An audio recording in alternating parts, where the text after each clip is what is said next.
Hello lovely people, let's make కొబ్బరి లడ్డు. దీనికి మనం కొబ్బరిని చిన్న చిన్న పీసెస్గా కట్ చేసుకోవాలి. కట్ చేసిన పీసెస్ని మిక్సీ జార్లో వేసి మెత్తగా మిక్సీ పట్టుకోవాలి. ఇప్పుడు ఆ తురుముని సపరేట్ బౌల్లో తీసుకోవాలి. నెక్స్ట్ స్టవ్ పైన ఒక బౌల్ పెట్టి అందులో 2 స్పూన్స్ నెయ్యి వేసి ఆ తురుముని అందులోకి యాడ్ చేసి మంచిగా వాటర్ లేకుండా మిక్స్ చేసుకోవాలి. నాకైతే 4 కప్స్ కొబ్బరి తురుము పడి స్టవ్ స్లిమ్లో పెట్టి 20 మినిట్స్ దాకా అలానే వాటర్ లేకుండా మిక్స్ చేస్తూ ఉండాలి. 4 కప్స్ కొబ్బరి తురుముకి 1.5 కప్ బెల్లం పడింది. కొబ్బరి బెల్లం మంచిగా మిక్స్ అయ్యేలాగా కలుపుతూ ఉండాలి. అలా కలిపాక ఇలాచీ పౌడర్ కొంచెం వేసుకొని మళ్ళీ మిక్స్ చేసుకోవాలి.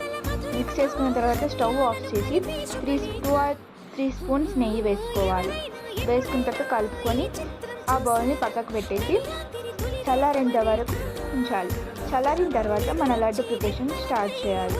చిన్నగా ఉండలు చేసుకోవాలి. ఆ ఉండలు చేసుకుని సపరేట్ ప్లేట్లోకి సర్వ్ చేసుకోవడమే. Thanks for watching. Please subscribe our channel. మీరు కూడా ట్రై చేయండి, టేస్ట్ చాలా బాగుంటుంది.